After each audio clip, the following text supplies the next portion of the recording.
요즘 정치적으로 이슈가 되고 있는 것이 있다면 뭐 신임 검찰총장을 누구를 뽑을 것인가 뭐 이런 것이라고 할 수 있습니다.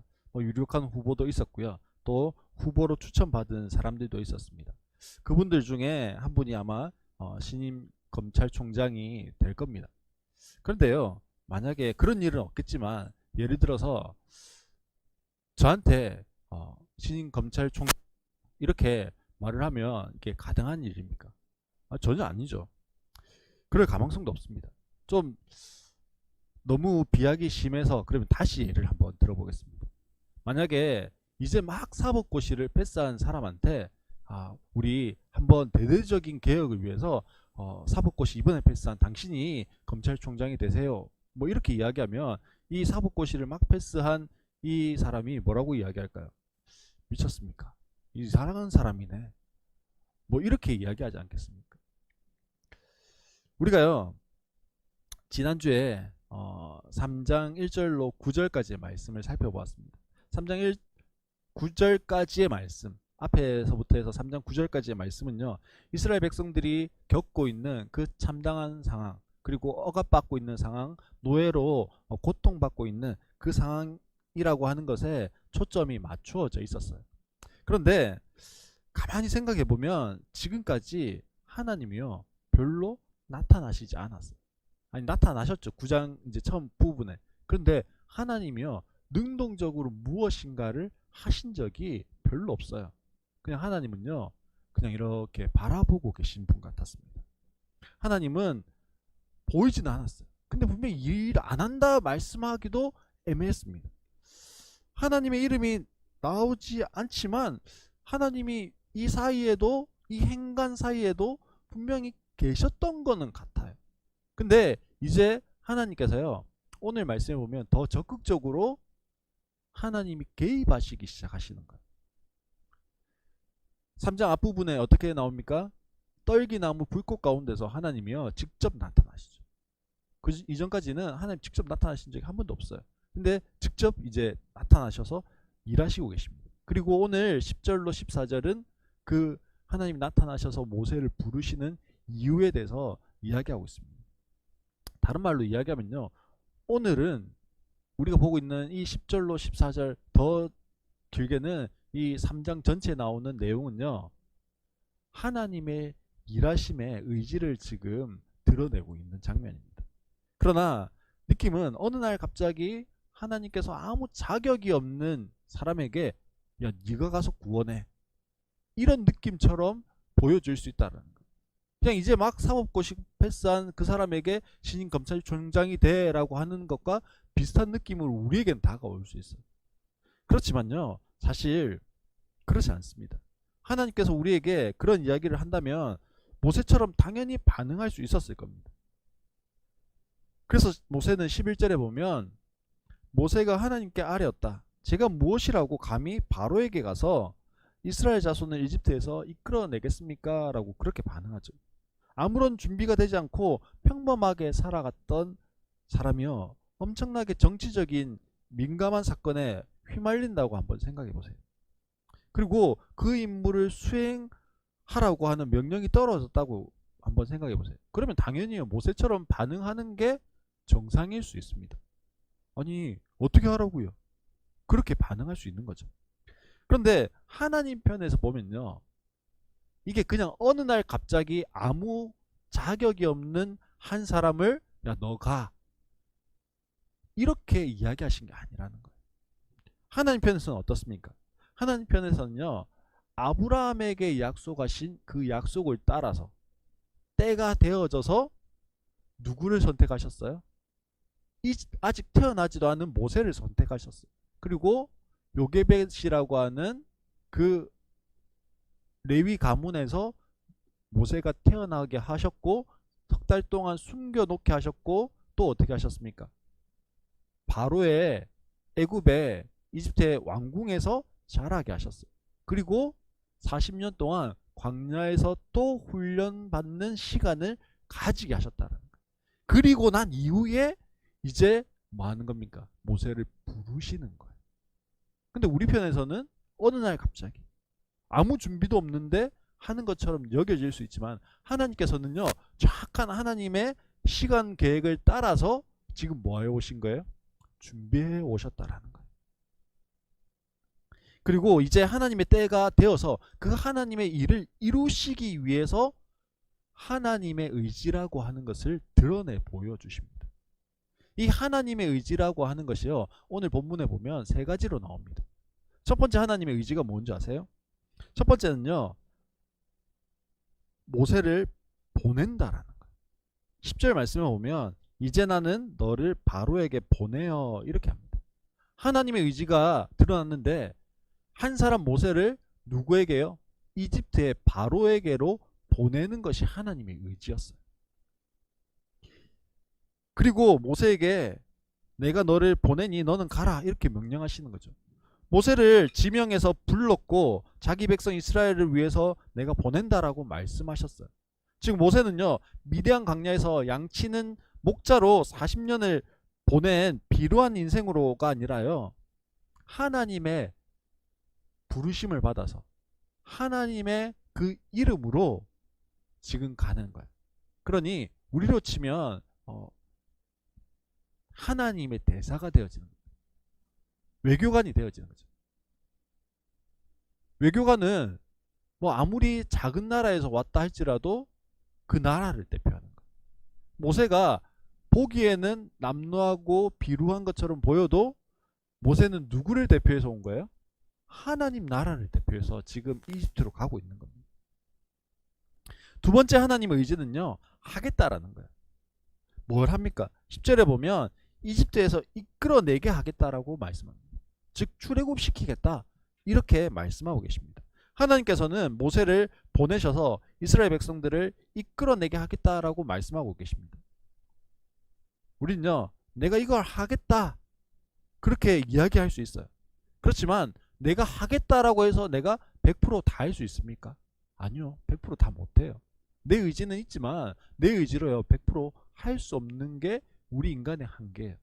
그런데 하나님은 내가 하겠다 하면 하실 수 있는 100%의 의지와 100%의 능력을 가지고 계시는 분이에요. 그 하나님께서요 하시겠다 말씀하시는 거예요.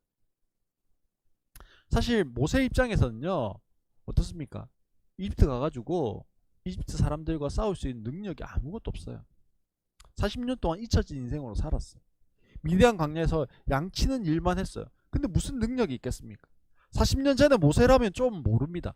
정치적인 힘도 있고요, 영향력도 있고요, 인맥도 있으니까 좀 몰라요. 그런데 지금 40년이 지난 양치기 모세는요 아무것도 할 수 있는 게 없어요.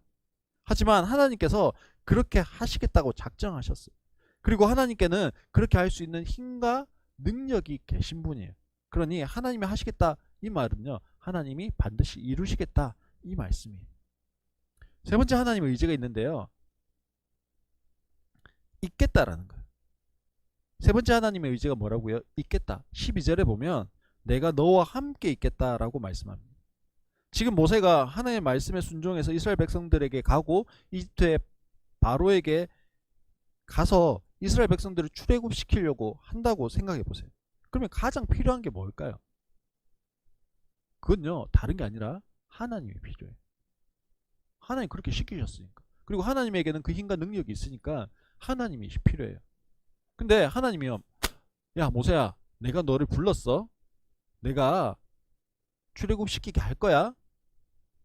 그러니까 너 갔다 와. 그리고 하나님이요 발장 이렇게 딱 끼고 야 빨리 갔다 와 이렇게 시키고 하나님 가만히 계시는 분이 아니라는 거예요. 하나님이 하게 하겠다 그 안에는 뭐라고 말씀하셨다고요? 하나님 의지가 있는데 내가 너와 함께 할게. 네가 가는데 나도 같이 가는 거야. 네 힘이 없지만 내가 해주는 거야. 그렇게 이야기하고 계신다. 모세가 자기 힘으로 할 수 없었던 것처럼요 우리도 우리의 힘으로는 할 수 없어요. 하나님이 함께 하시겠다 말씀하셨기 때문에 우리도 가능할 수 있는 겁니다. 지금 하나님께서 이스라엘 백성들을요 출애굽시키시기 위한 당신의 의지를 나타내셨어요. 그런데 그 일에 선봉에 서야 하는 모세는요 어떻게 이야기하냐면요, 하나님 제가요? 저 못해요. 하나님 보낼 만한 사람을 보내셔야죠. 어떻게 저 같은 사람을 보냅니까? 뭐 이러면서 모세가 이 본문에서요, 3장 본문에서 하나님 가라 할 때 몇 번 변명한다고 했냐면, 몇 번 변명했을까요? 예, 아우, 어떻게 이렇게 똑똑한지 모르겠습니다. 5번 변명했습니다. 계속 변명하고, 지금만 해도 벌써 3번 변명하고 있거든요. 계속 변명하고 있습니다. 그러면서 13절에 보면요, 그들이 저에게 그의 이름이 무엇이냐 하고 물을 터인데 제가 그들에게 무엇이라고 대답해야 합니까? 라고 그렇게 말씀하고 있습니다. 제가 저희 자녀들 3명 이름을 다 지었어요. 서진, 서영, 서율이에요. 이 세 자녀를 향한 신앙의 고백이 있는 거죠. 세계선교에 보면 사도행전에 마게도냐 환상이라고 하는 것을 사도 바울이 보고 난 이후에 복음이 유럽 쪽으로 넘어갑니다. 그 유럽으로 넘어갔던 복음이 또 서쪽으로 가다가 미국으로 넘어가고요. 그 복음이 또 저 일본 그리고 우리나라 중국 뭐 이렇게 해서 계속 복음이, 물론 반대쪽도 복음이 전해졌어요. 근데 큰 복음이라고 하는 것의 큰 흐름이요, 계속 서쪽으로 이어져 갔어요. 이것을 복음의 서진 운동, 뭐 선교의 서진 운동 이렇게 이야기합니다. 그래서 복음의 큰 흐름이요, 서쪽으로 계속 흘러갔다라고 해서 서진 운동이라고 그래요. 거기에서 예, 복음의 서진, 그래서 서진이에요. 그리고 서영은 복음의 영광, 서쪽으로 가면서 하나님의 영광이 드러나는 거예요. 서율은 복음의 말씀, 그래서 서율입니다.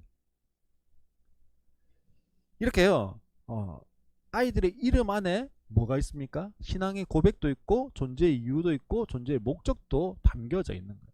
하나님의 이름이라고 하는 것 안에도요, 하나님의 존재 이유와 존재 목적을 가장 잘 설명해 줄 수 있는 그것이 담겨져 있다라는 거죠. 그러면 여기에서 질문이 듭니다.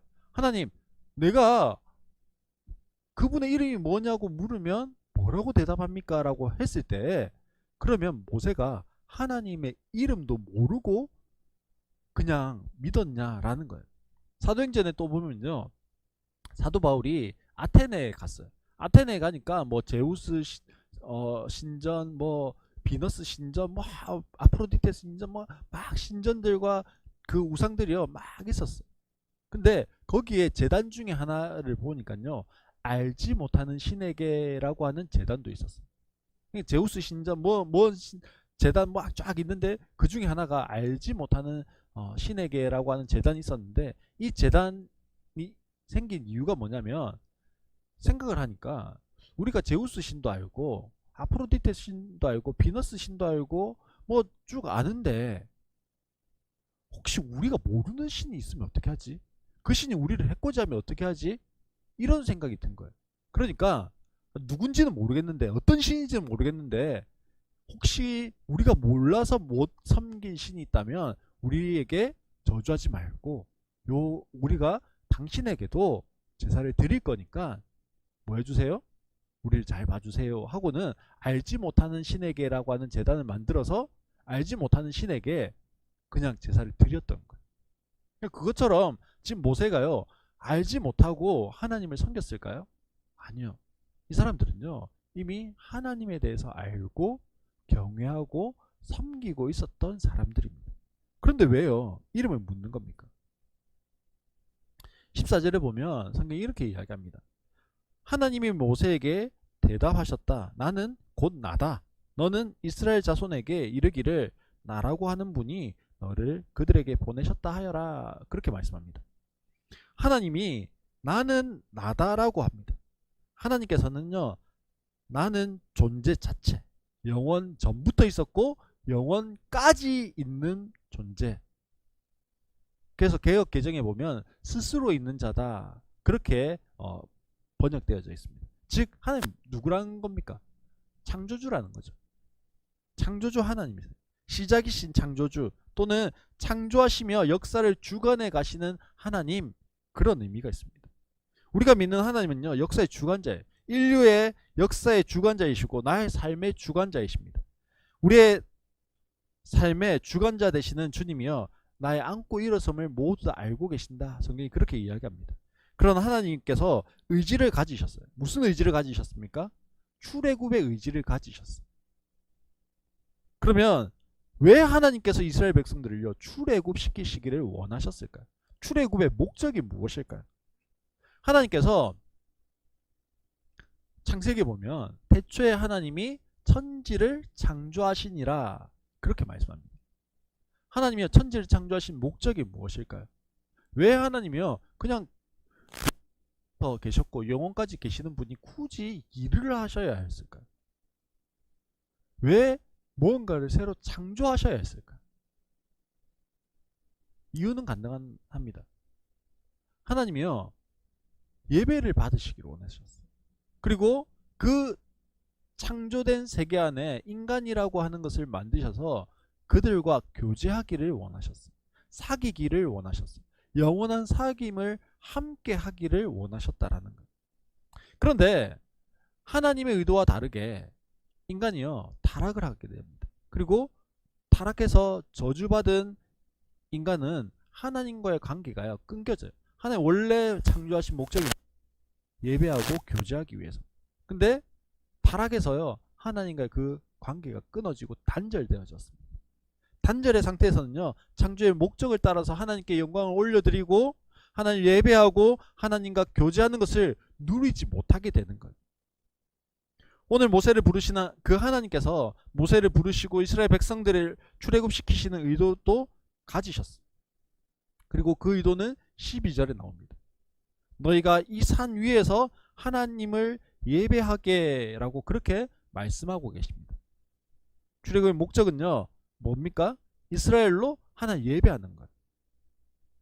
근데 이 구약은요 히브리어로 쓰여져 있거든요. 근데 이 히브리어에는 영어나 우리나라에는 없는 그 표현 시제가 있어요.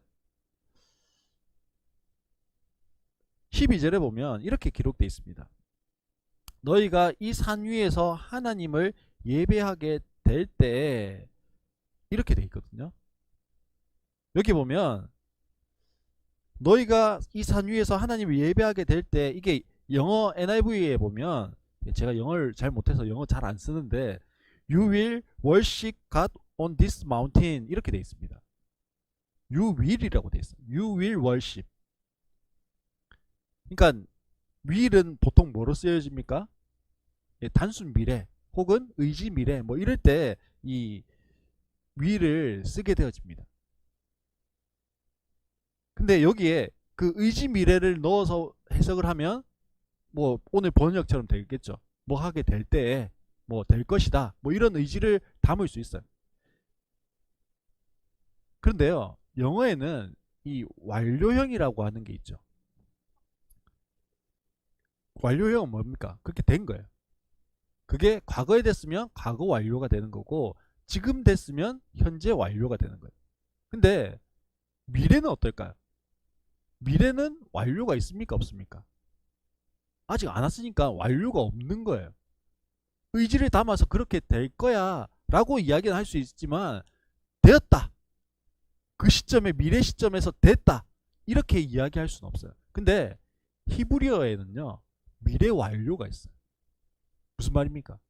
하나님이 지금 시점에서 말씀하셨으면 그게 아브라함 때 말씀하셨든지 아니면 지금 모세 때 말씀하셨든지 그것과 상관없이 나중에 되어질 그 일이요 이미 미래 완료로 쓰여질 수 있어요. 왜요? 하나님은 과거, 현재, 미래가요 한꺼번에 동일하게 일하실 수 있는 분이시거든요. 그래서 오늘 12절에 너희가 이 산 위에서 하나님을 예배하게 될 때라고 하는 게 영어 성경에서는 미래 시제로만 쓰여져 있어요. 의지 미래로 해석될 수 있는 미래 시제로만 쓰여져 있어요. 근데 히브리어에는요 이게 미래 완료 형태로 쓰여져 있어요. 이미 뭐 했다라는 거예요. 아직 출애굽도 안 했고 모세 가지도 않았는데요. 하나님은 이미 이스라엘 백성들이 출애굽해서 여기 와가지고 예배했다라고 완료됐다라고 성취되었다라고 보고 계신다라는 거예요. 이게 하나님의 의지예요. 뭐 하게 하는요? 예배하게 하게 하시기 원하시는 하나님의 의지가 들어가 있는 거예요. 그러면요, 하나님께서 이스라엘 백성들을 출애굽시키시기 원하시는 이 강한 의지로 일하시는데 도대체 예배가 뭘까요? 신약 시대를 살아가는 우리에게 예배는요, 이게 지금 예배잖아요. 근데 구약 시대의 예배라고 하는 단어는요, 제사라고 하는 단어로 더 많이 쓰여졌습니다. 저는 어려서부터 별로 제사를 지내본 적이 없어요. 저희 친가에서는 추도 예배를 드렸고요. 또 외가에서는 저희가 외갓집에 가면 이미 제사가 끝났으니까 거의 뭐 이제 음식이 좀 나와 있는 요 정도를 보는 것 뿐이지 거의 제사를 드려본 적이 없어요.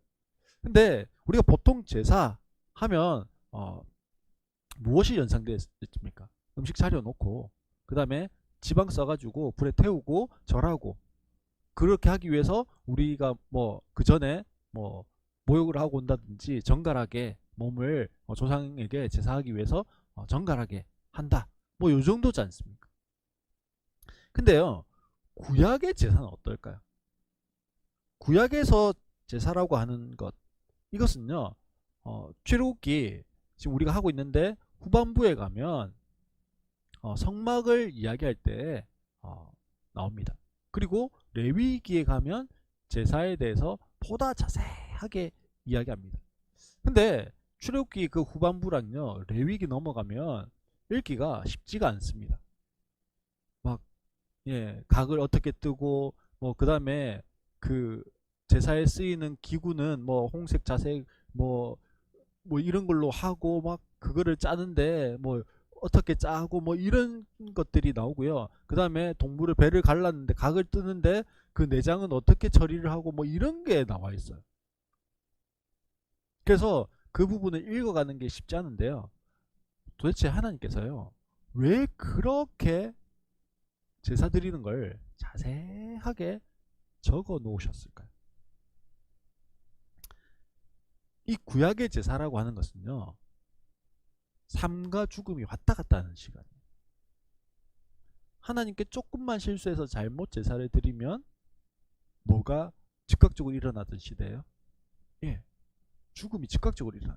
그래서 심지어는 제사장이라 할지라도 어떻게 해요? 하나님 앞에 잘못 불을 가지고 나아갔더니 이 성소 안에 갈 때, 지성소에 들어갈 때, 지성소까지 못 들어가죠. 성소에 갈 때 불을 갑니다. 분향단에 불을 가고 그 다음에 촛대를 불을 가는데 잘못 불을 가지고 들어갔다가 죽고 뭐 이렇게 하는 일들이 있습니다. 그리고 대제사장도 1년에 한 번만 지성소라고 하는 제일 하나님의 임재가 있는 그곳에 1년에 한 번만 들어가요. 근데 제사장이요, 지성소 들어가고 죽으면 어떻게 될까요? 못 끄집어내잖아요. 그리고 이 사람이 대제사장이 죽었는지 살았는지 알 길이 없잖아요. 그래서 발목에 방울을 달아놨습니다. 그리고 그 에봇의 끝 술에다가요, 맨 끝에 끝자락에다가 이 종을 달아놨어요. 움직일 때마다 뭐가 나올까요? 딸랑딸랑 움직이는 소리가 나요. 그러면 움직이고 있으면 방울 소리가 나면 아직은 살아 계시구나, 뭐 이렇게 느끼는 거예요. 근데 몇 시간 지났는데 소리가 없다. 그러면 이 발목에요, 방울과 함께 밧줄 같은 걸 달아놨대. 들어갈 수는 없으니까 끄집어 당겨야 되니까 그냥 한번 딱딱 당겨 보는데, 야, 내 지금 주님 말씀하고 계신다 이러면 이게 치면 아직 살아 계시구나, 주님이 지금 임재해 계시구나, 이렇게 하는 거고요. 또 반응이 없어요. 깊이 임재하셨나 뭐 이렇게 하다가 더 당겨 보는데 느낌이 없어요. 그러면 뭐 합니까? 뭐 당기기도 하고요. 또 어떤 그 뭐 자료에 보면 뭐 방울 끈을 안 달았다 대신에 길다란 몇 미터짜리 갈고리를, 예, 그 대제사장이 반응이 없으면 그냥 랜덤으로 막 찍는 거예요. 그러다가 뭐 한 개가 푹 찍히면 끄집어 당겨가지고 뭐 했다, 뭐 이런 기록도 있습니다. 그만큼 뭐 하는 거예요? 예, 생명이 달려 있는 게 예배의 자리였다는 거예요. 그리고 어, 지금 우리는 예배를 드립니다. 예배를 드릴 때 보통은 뭐 예배를 주관을 누가 합니까? 목사가 하죠. 근데 구약의 제사는요. 제물을 누가 데리고 올까요? 예. 그 제사 드려야 되는 사람이 들고 오는 거예요. 성도가 들고 오는 거예요. 그리고 그 제물을 그럼 누가 잡을까요? 예? 예. 그 사람이 잡아요. 예. 제가 데리고 왔는데 그 양의 초롱초롱한 눈망울 보면서요. 제가 잡아야 되는 거예요. 저 비위가 좀 약하거든요. 근데 양을 잡아요. 그러면 뭐가 나올까요? 피가 나와요. 제사장 뭐 하는 사람이냐면요. 피가 나오면 그 피 받고 있어요. 피 받아가지고 그 내 기둥 뿔에다가요. 피를 뿌리면서 이제가 사해졌다 이렇게 해요. 그러고 나면 이제 피 흘리고 나면 고기를 하나님 앞에 태워서 번제로 드려야 되거든요. 그러면 이 양 데리고 온 사람이 뭐 할까요? 성도가 배를 갈라요. 그리고 그 안에 있는 뭘요? 내장을 다 끄집어내면 제사장 또 뭐 할까요? 그걸 받아요. 그래가지고 저기 불 타고 있는 데다가 내장만 따로 태우는 그 불이 있어요. 거기에다가 태웁니다. 그러면 그동안에 성도는 뭐 할까요? 각을 떠요. 각을 뜨는 게 뭡니까? 예, 뼈를 발라내는 거죠. 뼈하고 살하고 발라내는 거예요. 그래서 이제 뼈하고 발라지고 나면 그 각 뜬 거를 제사장에게 주면 제사장이 번제단에 올려서 태워서 드리는 거예요. 그러니 레위기에 나오는 이 제사법이요. 자세할 수밖에 없는 거예요. 어기면 뭐가 없어요? 예배가 안 되는 거예요.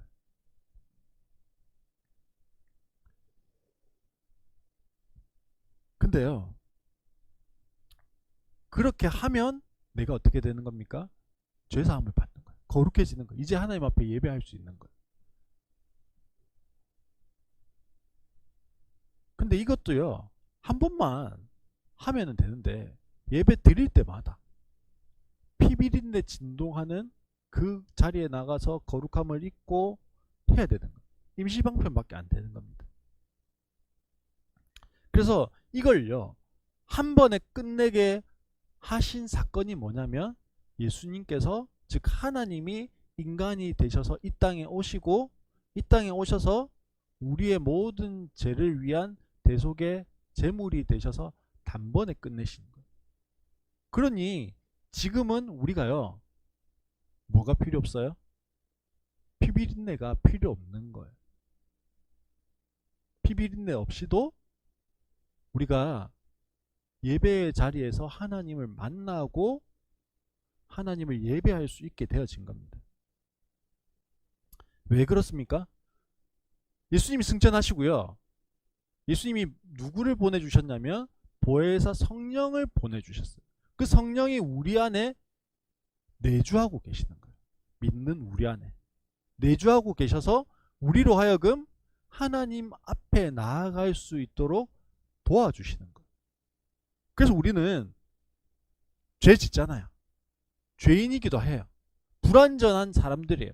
우리가 예수 믿고 예수 영접했다고 한다고 해서 우리가 완전한 사람이 아니거든요. 그럼에도 불구하고 하나님 앞에 나아갈 수 있는 것은 우리 안에 무엇이 있기 때문에요? 성령이 있기 때문에.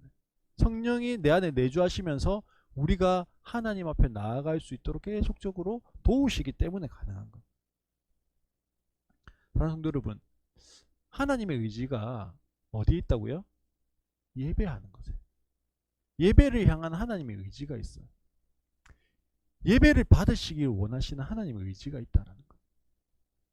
우리가 이곳에서만 예배하는 것은 아닙니다. 분명히. 이곳에 함께 모여 예배함을 통하여서 누려지는 풍성함이 분명히 있고요. 또 우리의 일상 가운데 우리의 일상이 예배가 되어야 하는 것도 분명합니다. 그런데 가장 중요한 건 뭘까요? 예배가 되어야 된다.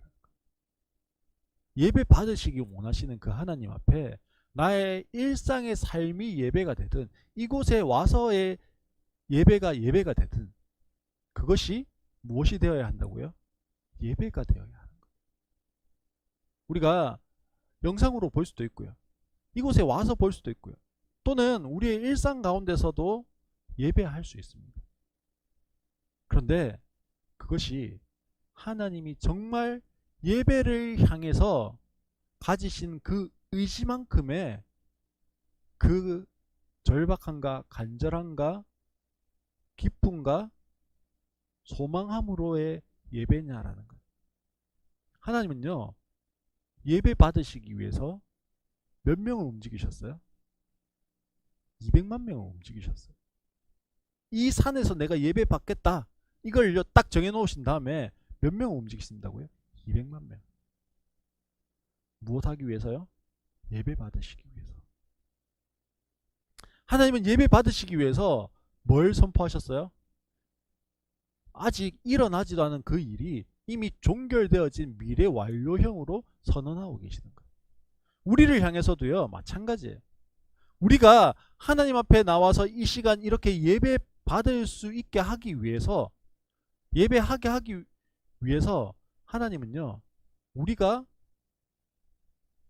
예수 믿기 전에 이미 무엇 해 놓으셨어요? 미래 완료형으로 선언해 놓으셨어요.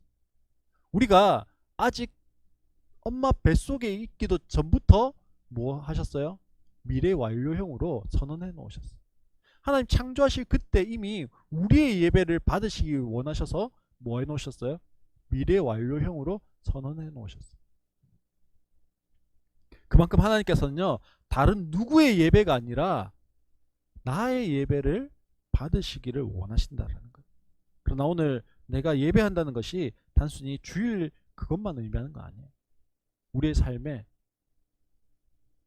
내가 걷는 그 걸음걸음이요, 예배자의 삶이 되기를 원하신다라는 거예요. 내가 한마디 하는 게요, 예배자이기를 원하신다라는 거예요. 우리 찬양했잖아요. 아무도 예배하지 않는 그거. 왜 아무도 예배하지 않을까요? 주일날 얼마나 많은 사람들이요, 수많은 교회들이 예배하고 있는데. 사랑하는 성도 여러분, 우리의 삶의 전 영역이 주를 향해 있기를 원하고 나의 일상의 모든 순간들이 하나님과 관계 있는 삶을 살아가기를 소원합니다. 그것이요, 우리의 일상의 예배이고 예배의 일상입니다. 우리가 오늘 하루를 또 내일 하루를 살아가게 될 건데 그것이 하나님과 전혀 상관없이 하나님 빼고도 내 삶이 가능했다면요, 나는 일상의 예배, 예배의 일상이 아니었던 거예요. 내 삶에 하나님이 빠지고 나니까 말이 잘 안 돼요. 그게 우리를 향한 하나님이 예배 받으시기 원하시는 하나님의 예배를 향한 의지라는 거. 사랑하는 성도 여러분, 오늘 그 예배를 향한 하나님의 의지에 우리가 함께, 하나님 나도요, 나도 그 의지에 함께 할게요, 그렇게 동참할 수 있는 우리 모든 성도님들 되시기를 주의 이름으로 축원합니다.